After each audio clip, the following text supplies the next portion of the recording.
You ever hear a group of suits arguing loud enough to wake the floor buffer? Jason wasn't eavesdropping. He was just cleaning. Third shift. No sleep. Same coffee in his thermos since Monday. He had a mop in one hand and a trash bag in the other when the shouting started in the executive conference room. Something about a deal. Something about mistranslation. One guy stormed out. Another was on the verge of tears. Then came the phrase that made Jason stop in his tracks.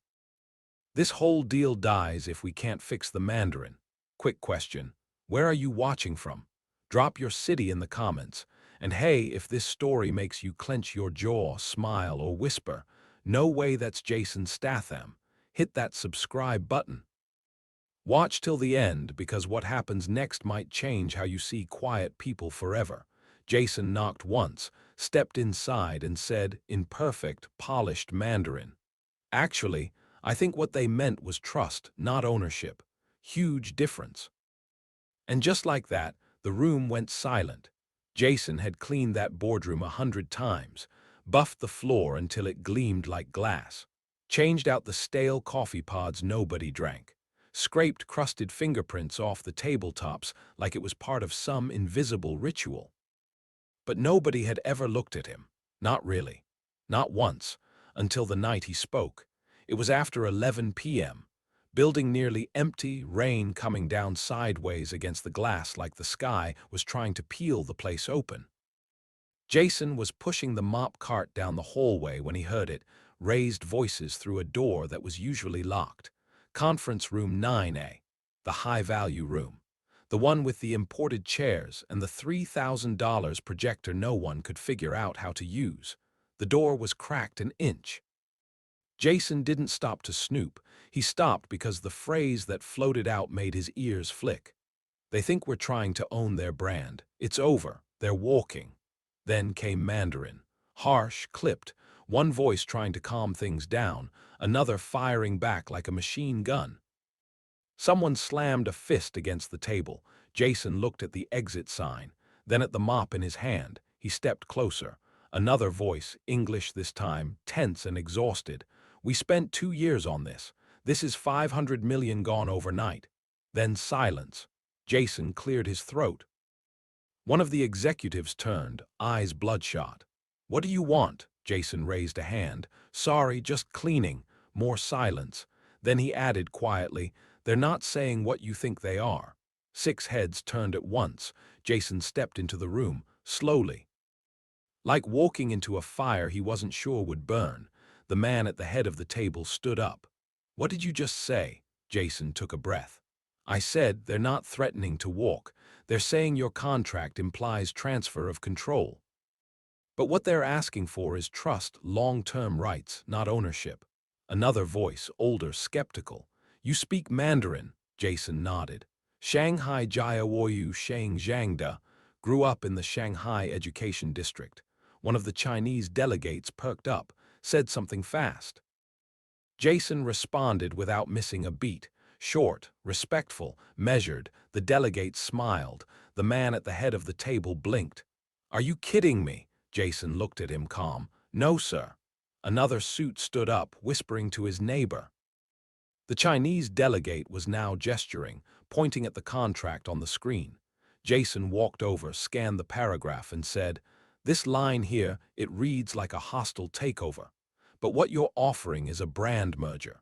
You change 2 characters, and it clears the entire misunderstanding." The woman nearest to the laptop handed him the mouse like it was a weapon. Jason made 2 changes. "Read the line out loud in Mandarin."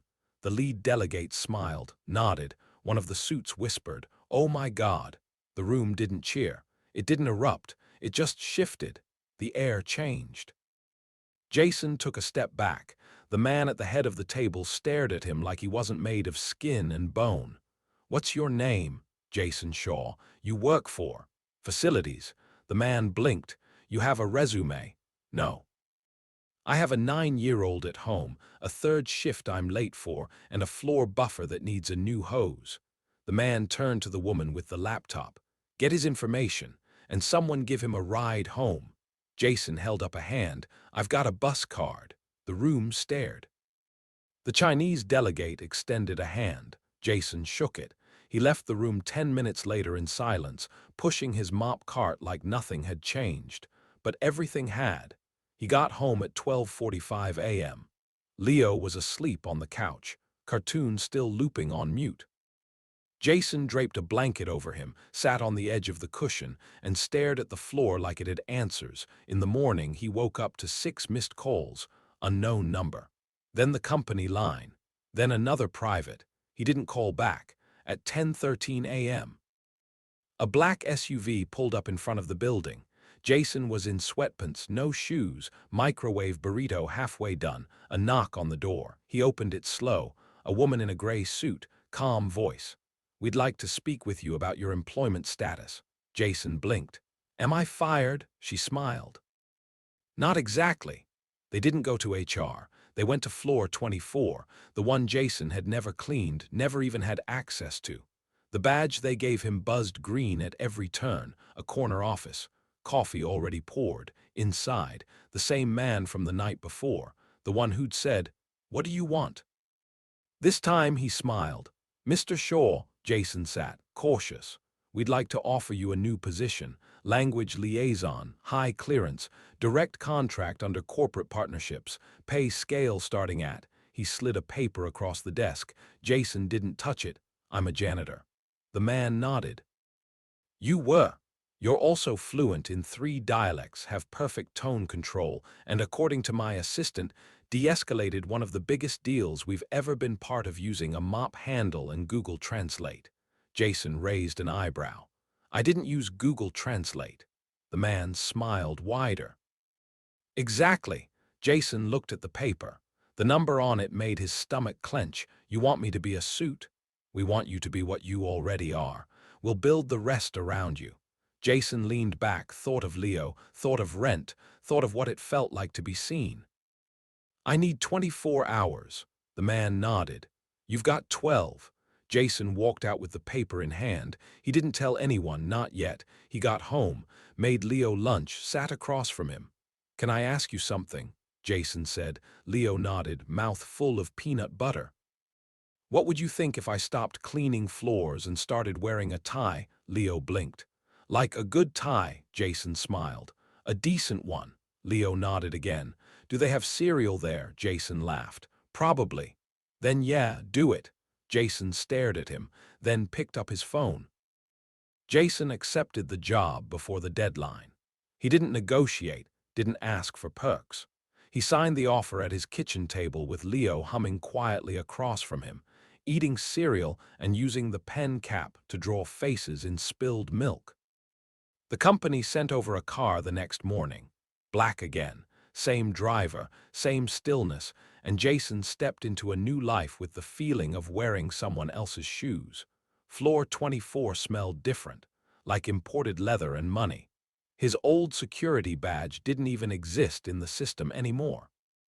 They gave him a new one, gray with a red stripe, no job title printed, just his name, Jason Shaw.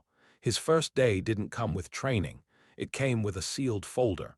Inside, background on the deal he'd saved. Altus Venture Group and Hanshen Logistics. A cross-continent merger worth over $500 million. Jason read through the documents in silence. Names, codes, phrases that, before last week, would have sounded like corporate gibberish. Now he understood them in 2 languages. His first assignment came over the intercom, a meeting in Conf Room C3 with legal and international partnerships. Jason adjusted the collar of his one good button-down and stepped in like he'd been doing it forever. 10 people around the table. 4 screens. One translator who looked like she hadn't slept since 2019. Jason took the empty seat. They all stopped talking. The lead counsel cleared her throat. "You're Jason," he nodded. "That's right." She glanced at the others. "You're not what I pictured." Jason smiled faintly. "I've been told that before." She slid over a laptop. "We're reviewing negotiation footage. Something's off. The translated transcript doesn't match the tone of the original Mandarin." Jason watched for 2 minutes, then paused. "Right here," he said. "She's not saying reluctant. She's saying guarded. It's emotional. not business-based. The woman beside him scribbled notes. Fast, he continued. This part, they're not threatening to walk. They're asking for a symbolic gesture, something they can show they're bored. Someone down the table whispered, "He's right." Jason spent the next hour correcting 3 documents, rewriting 2 summaries, and confirming cultural phrasing for a multi-million-dollar clause. By the end, no one was looking at him like a janitor, but he still felt like one. He walked out with a headache and the beginnings of something heavier, the pressure of being visible. At home, Leo noticed it first. "You look tired." Jason sat on the couch. "New job." Leo tilted his head. "Do they let you sit down there?" Jason laughed. "A little." Leo paused. "Do they know you're smart?" Jason looked at him. "Starting to."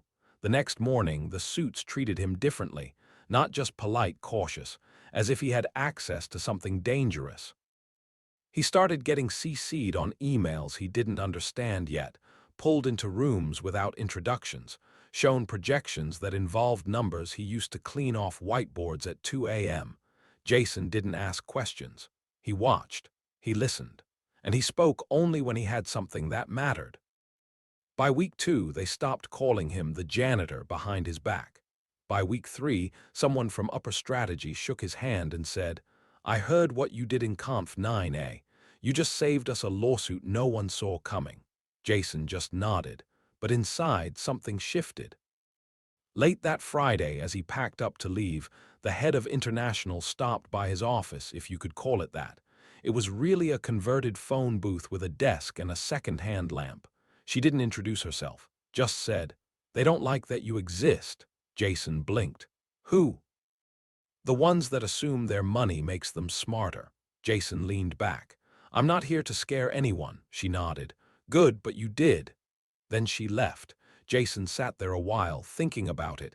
That weekend, Leo got sick. Nothing serious, just a fever and too much coughing, but it was enough for Jason to call off Monday. He expected pushback. Instead, the reply came from a direct senior account. "Family first. We'll loop you in when you're back."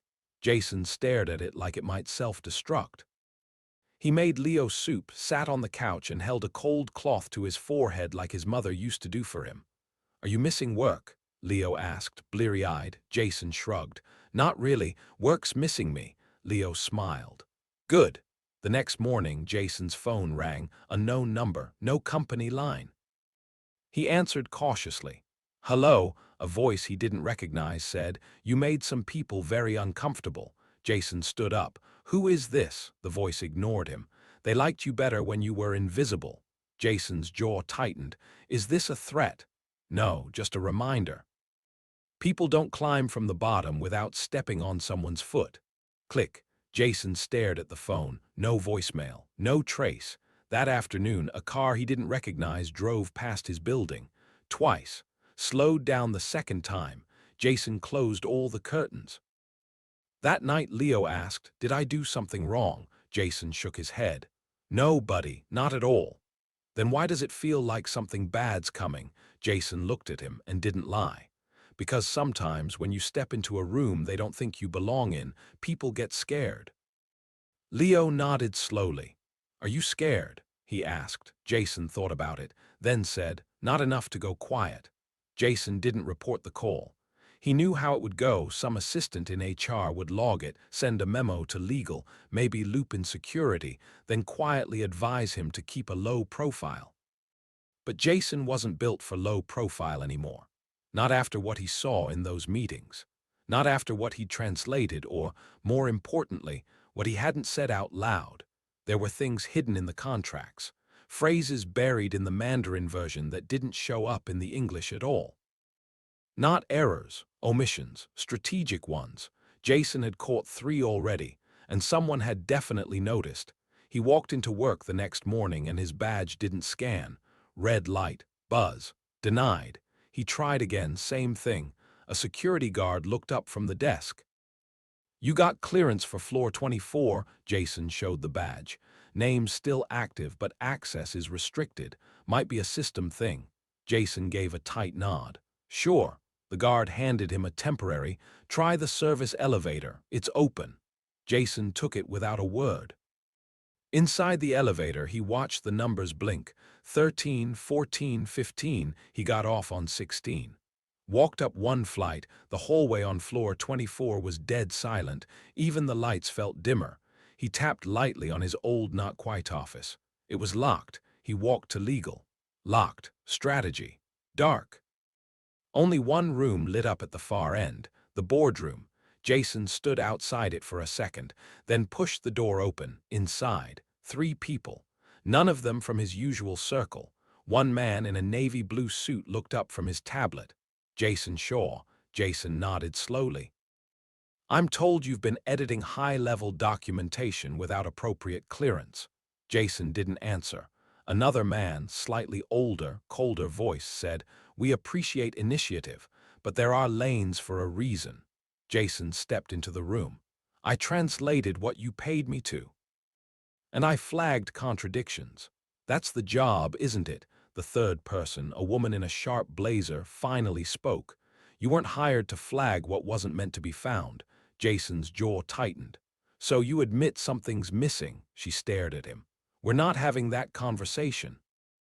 Jason took a breath. Then I'll have it with someone else. He turned to leave. The first man said calmly, Walk away now, and this is just a misunderstanding. Keep digging, and it's insubordination. Jason stopped at the door, looked over his shoulder. You want me quiet because I'm a janitor who got lucky, but I'm not lucky, I'm fluent, and I'm not quiet anymore. Then he left. By the time he got back downstairs, his temp badge had been deactivated. The guard just gave him a shrug. Jason walked out into daylight. He sat on a bench 2 blocks down and stared at the company across the street, the same one he used to mop. He'd once prayed they'd just not notice him. Now, he was at the center of something they were trying to keep buried. That night he got a call. Dean. Jason hadn't heard the name in years. Old friend from his early days, pre-Leo, pre-parenthood, pre-facility work. Dean had worked in linguistic security for years, translator, fixer, sometimes ghost. You in trouble? Dean asked. No hello. Jason didn't answer. Dean sighed. Then yeah. You're in trouble. Jason kept his voice level. You still know people. I know the people who don't want to be known. I need help. Dean didn't pause. Send me what you've got. I'll trace it. If it's real, I'll backchannel it to someone safe. Jason hesitated. You trust them? I trust them more than I trust whatever you just pissed off. Jason looked at Leo, asleep under a blanket shaped like a shark. I'll send it in the morning. Dean's voice dropped. You sure you've got that long? Jason didn't sleep. At 4 a.m., someone rang the buzzer. Once. Long. Jason peeked through the curtain, unmarked van. Lights off, no movement. He didn't answer, didn't breathe. Eventually they left. He didn't go back to sleep. He packed a go-bag.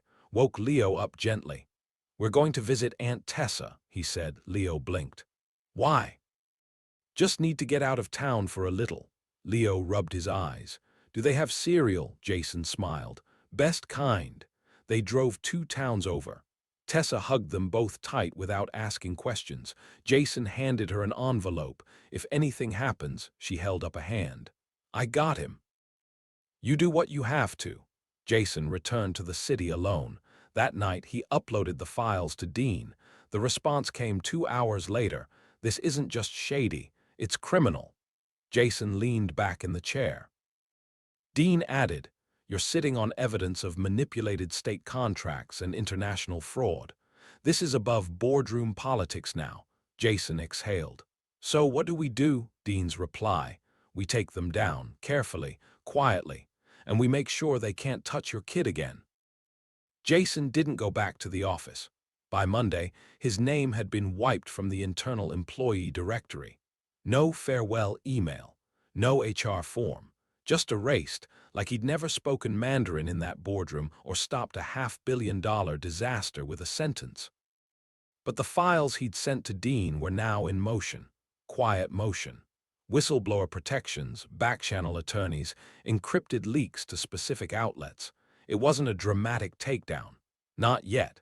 But Jason knew what a fuse looked like when it had already been lit. He just didn't know how long it would burn. He spent his days laying low, not hiding, just being unremarkable, coffee in quiet shops, walks in crowded parks. One eye always on the edge of every frame. Dean texted once a day, always short, still clear. Package moved. Keep breathing. Jason kept breathing. Leo stayed with Tessa for the week. Jason hated the space, but it was necessary. There were things Leo shouldn't hear. Things he shouldn't feel in the tension of his dad's shoulders every time a car engine idled too long outside. On Wednesday, Jason got a call. Private number, he answered. A man's voice clipped, practiced. You think you understand what you've seen? Jason said nothing. You don't, but you're about to make it everyone's problem. Still, Jason said nothing. We can make this stop, the voice continued. We can undo the mistake. Or we can erase the witness. Jason finally spoke. You've already tried that. Silence. Then a click. Jason stood still for a long time. Just holding the phone, he didn't call Dean. He didn't need to. The next morning, a package showed up at Tessa's front porch. No return address. No postage inside. A plastic file sleeve. Jason's old ID badge. A single sticky note. Final warning. Leave it. Tessa didn't ask questions when Jason picked Leo up the next day. Just gave him a longer hug than usual and said, whatever this is, finish it. Jason drove them to a hotel an hour away, cash payment, no IDs, no names. Just a man and his son trying to stay ahead of something that was used to never being chased. That night, Jason called Dean. I wanted out. Dean knew what he meant. Full release. All of it, he asked. All of it. You sure? No. Dean was quiet for a second, then said, good enough. 2 days later, it hit the right inboxes. A story broke online, small outlet, barely a ripple. But within 12 hours, another site picked it up, then another. Then 2 more. Leaked memos. Altered Mandarin contracts. Whistleblower annotations signed under alias JS. Jason watched from the hotel bed as his own initials scrolled past on a TV ticker. He didn't smile. He didn't move. Leo was asleep beside him, breathing steady, small hand curled in his hoodie. Jason turned the volume down and waited. The fallout was slower than Hollywood. No handcuffs, no news vans, but names started getting pulled. Board members at his former company were placed on administrative leave. A senior exec at Han Shen stepped down for health reasons. Internal audits launched. Translation departments reorganized. The quiet kind of destruction, polite, worded like favors. Dean sent one last message. You lit it. They can't unlight it. Jason powered down the burner. That afternoon, a new envelope arrived at the hotel front desk. No name. Just one sentence typed on a piece of cardstock. You were never supposed to be in the room. Jason stared at it, then tore it in half. He took Leo to a diner that night. Small booth. Grilled cheese. Apple juice. Leo looked up from his plate and asked, are we going home soon? Jason hesitated, then nodded. Yeah, I think we are. 2 weeks later they did. The apartment was just how they left it. Messy, familiar, safe-ish. Jason unpacked slowly. Routine helped. He fixed the leaky faucet, wiped down the windows. Even cleaned the floor with the same mop he used to take to work. Some part of him needed to. That Sunday, a package arrived by courier. Black envelope, sealed tight, inside, 1 check, and a folded piece of paper. Consider this compensation for translation services rendered. Altus Legal Affairs. Jason stared at the amount, 6 figures, no return info, no instructions, just an unspoken deal. Take this, say nothing more, and we never speak again. He didn't cash it, didn't tear it up either. He slid it into the back of the freezer between the frozen peas and the emergency flashlight. That night, Leo curled up beside him on the couch. You still work at that tall building? Jason shook his head. Nope, Leo nodded. I didn't think so. Jason looked at him. You okay with that? Leo yawned. Yeah, you talk more now. I like that better. Jason smiled. But deep down, he wasn't sure it was over, because stories like this don't end. They just go quiet. And sometimes, the people who were never supposed to be in the room are the only ones who remember what was said there.